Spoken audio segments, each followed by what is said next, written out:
Y'all, the key word for today's review and the last 2 episodes, well, really all of them, it doesn't matter. It's called clingy and overbearing, and we're going to talk about it in today's video.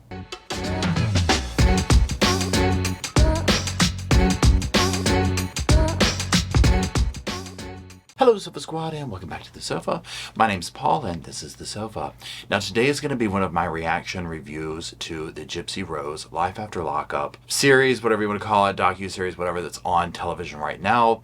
Specifically, this is episode 6 and 7. Now if you're new here, the way I do these is I watch it, I make notes on my phone, and I come here and just kind of talk about it with you. Well, basically to the camera, but then I go down to the comment section and I kind of look at the things down there and kind of talk down there. Okay, so that's how it works. Anyway, so we're going to do 6 and 7. I'm just going to read through my notes and then stop, make commentary along the way. So that is it. Let's dive in. All right, episode 6 starts off with Ken. So I put here, ask if Gypsy knows he's doing the interview, and he says, yeah, Christy probably told her. It's the first time he spoke to media about his relationship with Gypsy.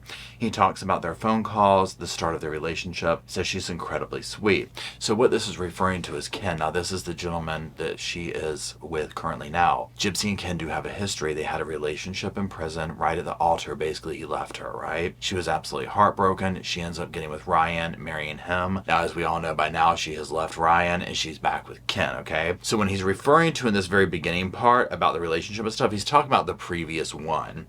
Yeah, I'm not sure when they started filming and whatnot. So that being said, the part where he was like, yeah, Christy probably told her. I mean, and again, like, cat's out of the bag at this point, but you can completely see how the parents, well, Christy mostly, had something to do with getting them back together. Now, it looks like the previews for next week, Mia, the half-sister, the daughter of Ron and Christy, Gypsy's dad and Christy, her stepmom, or she calls her mom. She calls her mom out for like kind of getting intervened and whatnot, which I think is interesting. I can't wait for it. So that's that. Let's keep going. Okay, so the narrative switches over to Gypsy. She's on the phone with Mia, again, her half-sister, and asks if Mia saw the video she sent. And it's the one of Ryan being all sassy about her telling the world that he and her are having like unprotected relations, okay, and going to completion. If you've been following the series, you'll know that in the last series or last episodes, Gypsy and Mia get together, they hang out. Gypsy confides that they are having unsafe, relations, and Mia's like, we have to get you a day after pill. They go do that. Ryan gets all upset because Gypsy did this on camera. Okay, that's the synopsis. So then Gypsy recorded a video of him getting all like pissy about it.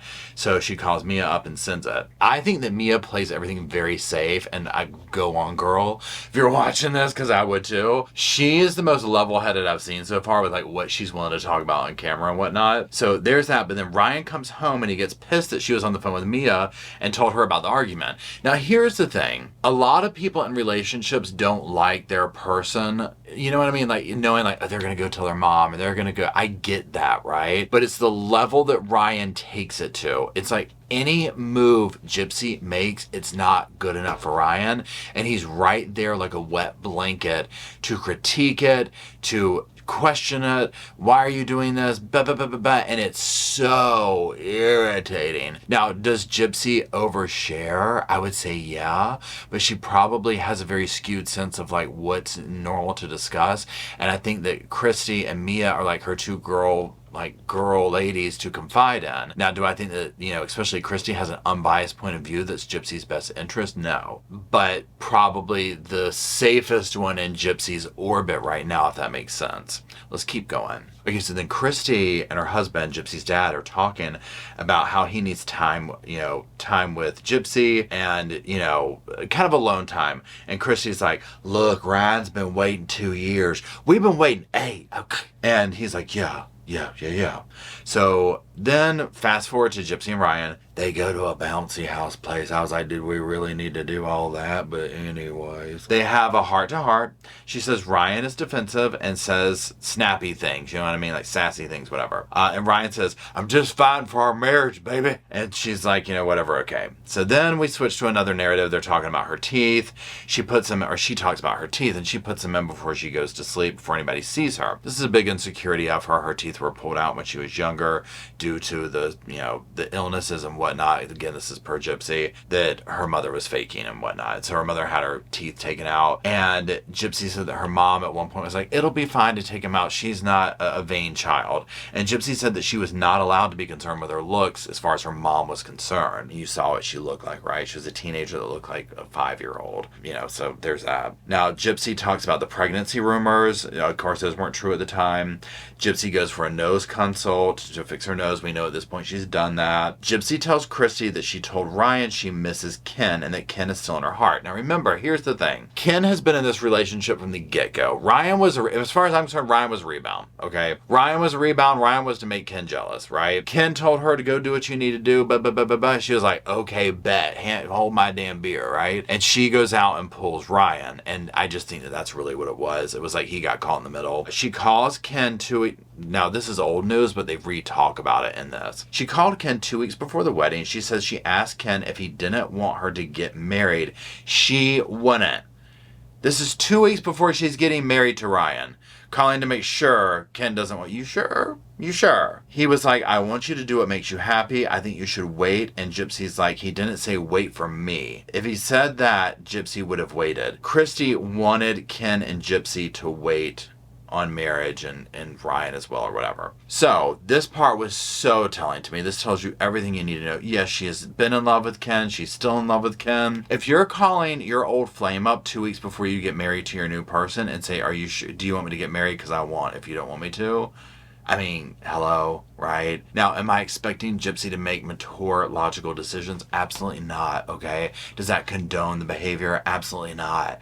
I'm just looking at it from all sides here. So this is where Ryan to me is like, oh bro, you're collateral damage. Now, does that justify his reasonings? No, he's incredibly clingy. He's incredibly controlling. I don't like the way he treats her. Does he probably treat her better than maybe some other people have in her life? Yeah, sadly, right? But it just gives more explanation, if that makes sense. Okay, let's keep going. Gypsy says what could have been with Ken weighs in her heart, and yeah, absolutely. When Christy told her, hey, Ken's been coming around the hen house, you could tell Gypsy, it was a wrap. She was already with Ken. She was counting the little white picket fence out there. It was done. It was done. Go ahead and sign the damn marriage license, whatever you call it. Okay, so then the narrative goes back to Ken. He said lots of people were in his ear saying their relationship was negatively affecting Gypsy. Gypsy was codependent, he said. So Ken's not supportive of the relationship with Ryan. I'm sorry. Ryan's not supportive. No, hold on. I'm saying it backwards. Ken is not supportive of her new relationship with Ryan. Oh my God. Let me clock out after that one and take a damn smoke break or something. Good Lord. I wore myself out with that one now. Anyways, he hopes that she's happy now, he says. Back to Gypsy and Ryan. Okay, he's nervous about her physical changes. What if she's like, I'm better now, I can do this or that? And that's very telling. And again, no shade to Ryan. That's a normal thing. Like when you watch these shows or even people you might know who have their glow up, a lot of times it threatens the partner. And if there was something going on in that situation or marriage or whatever it is, in that particular thing, it can definitely have an effect. Because when one person starts like coming into their own and the other person doesn't, you're on two different levels then. And I'm not talking about physical appearance, but just in general. It's like you're going to get yours and this person's still sitting back here doing nothing. Now, I would probably argue that Ryan was always just kind of, not really doing much. So that part didn't change. But now all of a sudden Gypsy's like, look, I got my nose. I got my glow. You know what I'm saying? Like she's doing her little thing and Ryan's over here talking about, baby, are you going to be talking to other men when you go to the gas station? You know what I'm saying? And it's just like, yeah, dude, that's like really like not attractive, okay? Get where you're coming from. Not attractive. Let's keep going. Gypsy visits a dentist. She gets new hair. Ryan's upset that she didn't show him the hair first. It's like, oh my God, dude, like every scene. Let me say this first. I understand that they edit things a certain way. Okay, 100% get it. I get that they're condensing stuff down, right? They portray Ryan in the editing to be insufferably exhaustive. It's like everything she does, he questions. And I'm like, you can already tell, I'm like, oh, no, dude, this is not going to last. Anyone walking into that kind of stuff every time they come in the door, like within their hair, you didn't send it to me first. Did you send it to your boyfriend? Ick. Okay, that's not confident. That's not masculine. That's not any of that stuff, right? It's eek. Okay, it's eek. I'll say it again. Yeah. No. Be secure. Your hair's pretty, baby. I like it. You happy? Good, baby. Not this talk about like, who's your boyfriend you sent it to? It wasn't me. You know what I'm saying? Anyways, let's keep going. Gypsy goes boating with her dad. She leaves Ryan behind. Gypsy talks about deleting social media. Gypsy calls Ryan and talks about her day. So she calls Ryan. She's talking about her day like, yeah, we have fun, da-da-da. He's like, go on, baby. Video chat me. FaceTime me, baby. And she's like, no, not right now. And he's like, why, baby? There's somebody there you don't want me to see. Is Ken there, baby? And you're just like, this is what I'm talking about, where I'm like, the girl can't breathe without him questioning it. And we're going to get more deeper into this because I just had a thought that came up and I'm like, it needs to wait till the next episode. And conveniently, we're at episode 7. There we are. Okay. And it's called Are You Happy? Well, spoiler alert, and now, okay, she ain't. New episode. So Gypsy's like she's doing a little visit with her dad and Christy, and she's at their house. And she's talking about the arguments that her and Ryan had. And she's like, I'm going to show you this text message Ryan sent me. It was when I first got here. I didn't want to show you. She's staying with him currently. Okay, yeah, and this is about the trip. Okay, now I'm going to put the picture up here. And as a matter of fact, I'm going to go read it out loud just for reference. But he says, I'm going to be honest about something. I could really give a blank about your dad's one-on-one time with you right now. I want to love on my wife. Ha ha. And she says, baby, don't be selfish. Again, it's just ick is what comes to mind. It's just icky. It's like, why would you say that? Why, even if he wasn't joking. Okay, he wasn't joking. Then so you're watching this part and so when she shows that, the dad's like, well, first of all, I wrote this. I said, I can't believe she showed it. Then the dad says, what a shame he feels that way. And I wrote, Christy is in hot heaven. She's sitting there back here acting all shocked like, well, I clutched my pearls so hard they went back to natural. You know what I'm talking about? And so she's sitting over there talking about all that. And I'm like, honey, she is lapping this up. She's like this with her husband. She's like, I told you so.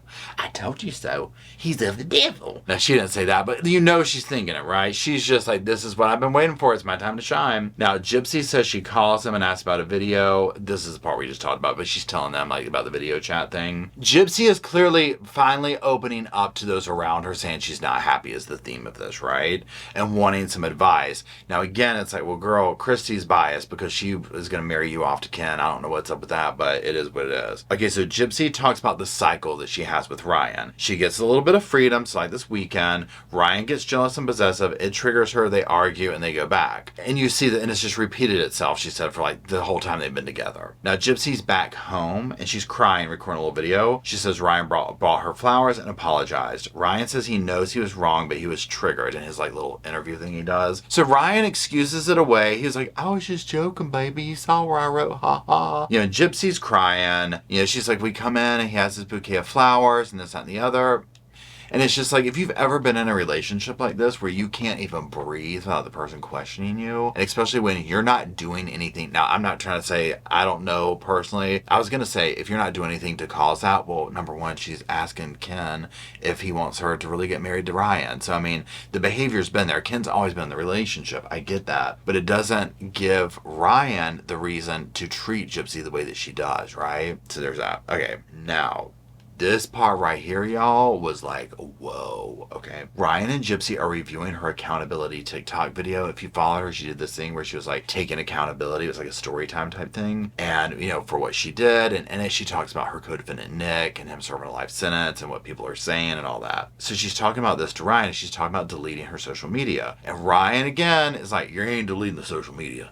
And he does it very just kind of plopping it out there a little bit. And then hours after posting this, her parole calls. Somebody called in, reported her, talking about she's trying to communicate with Nick by making this video out there. So essentially what it sounds like is the parole officer is like, I can't tell you to delete your social media, but it's in your best interest to. And Gypsy's using this as a like, I'm going to delete it. And Ryan's like, don't delete it. It's money.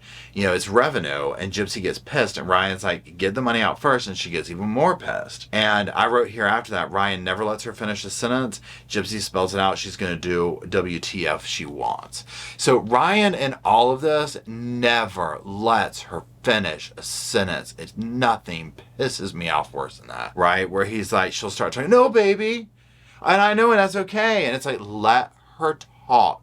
Okay. Never thought I'd see the day as like defending Gypsy damn Rose like this, right? But it's like, you can just see the writing on the wall where it's like, dude, let her speak, okay? She can't even finish a sentence. Like, she's expressing how she feels and you're running all over her. It's almost like, and I don't even want to say, have you never been in a relationship with a woman? It's like, have you never been in a relationship with another person? You can't do that. You have to let people say what they want to say. You know what I mean? Where it's like, dude, I mean, come on. And it's like, I get, and what I mean by, have you ever been in a relationship with another woman? Women are going to tend to be a little bit more emotional than men. And so talking and whatnot with them, at least in my personal life, my relationships with women, that always does better. I also am that way. I'm a big talker. I know a lot of guys aren't. So when I see the dynamic of a man that, number one, it's like, fine if you don't want to talk, but listen. But when they won't listen either, and they want to over talk her, that's where it gets like, dude, this is like mansplaining. This is like all the icky stuff that guys get a bad rap for, right? And he does it, and it's so annoying. Okay,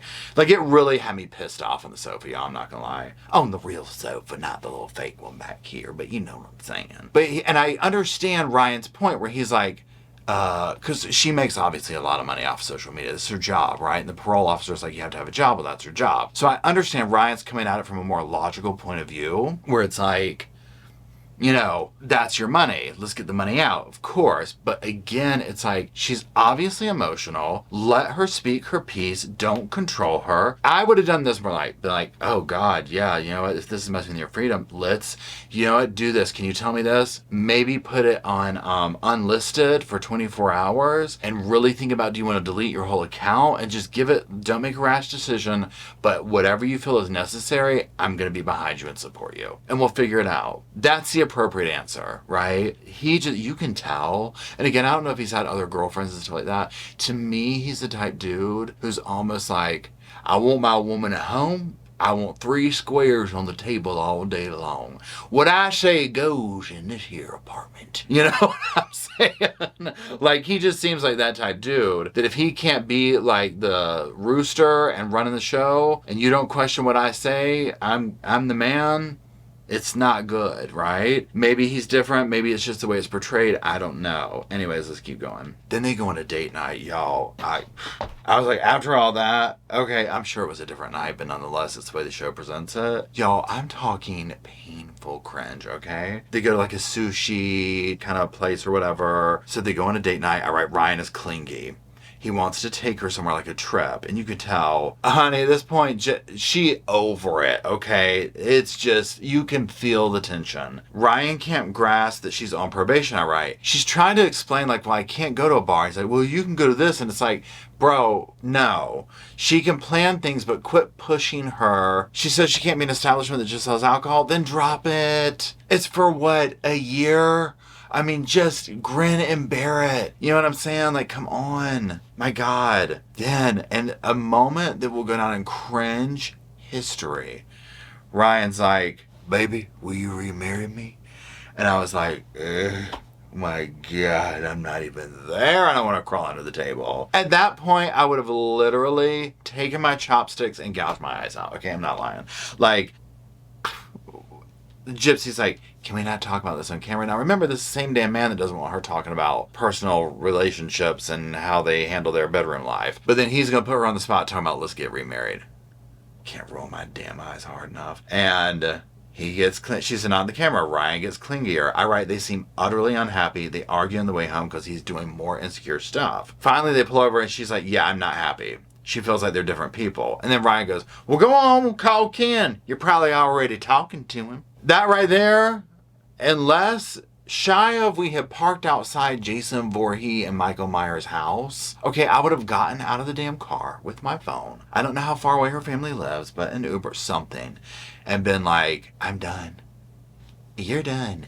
You're done. Okay, literally, y'all, I would have been 100% done. So then, you know, she's talking about marriage counseling, all this type stuff, or he is. And so then she finally says she doesn't want to work or fight for the marriage anymore when he's questioning her. She thinks she'd be happier somewhere else, and that someone else can give you the love that you deserve. Well, this is like a sucker punch to Ryan, and he's crying, and he gets out of the car and does his thing. And I was glad for her to finally speak her truth, because you can tell they're miserable. She is, at least. I mean, and in turn, concerned he is. He's so paranoid about losing her that he pushes her away. Okay. 4 days later, Gypsy is staying at Mia's, remember the half-sisters? She's leaving the apartment for 2 weeks, meaning her and Ryan's, and deciding what to do. Gypsy says she's in a codependent marriage and relationship. Yeah, 100%. Christy says she's basically in prison and needs to live. Says Ryan wants the Gypsy that was in prison. Mia says y'all just aren't compatible. And I think this is a good point that Christy brought up. Because remember, I mean, you see this a lot of times in these like Love After Lockup shows, where when the person on the outside is used to having the person on the inside, there you know what they're doing. They're not cheating. They're not doing this. Well, I mean, you never know what they could be doing in there, but you know what I mean. It's completely different. And then they get out and it's like, oh, now Gypsy's even like that on steroids because she's a celebrity instantly, you know, so she has agency. She's dyeing her hair. She's getting a nose job. She's doing this. Men are in her DMs.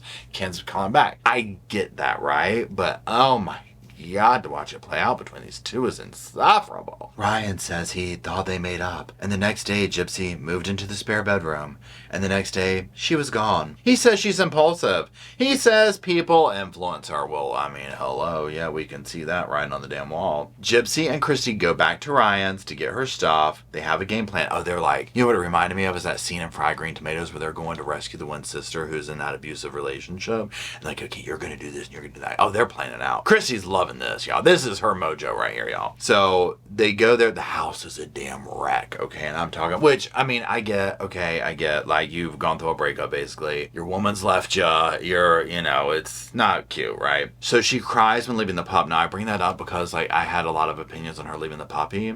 And so I still feel a little bit like, but I'm like, okay, it wasn't like she just was like, okay, and bye-bye. You know, and that was all the notes that I made. So let's kind of recap here. So basically, recapping is ick. Okay, recapping is kalingi. Recapping is pack your stuff and get out as fast as you can, Gypsy. I mean, y'all, even if Ken wasn't there, it's like, girl, go. This guy, no, he's got a lot of inward work to work on, okay? I don't know either of them personally. Ryan could be a totally cool guy, but he's got to work on some stuff inside. Alone, not married. Period. And Gypsy needs to do the same.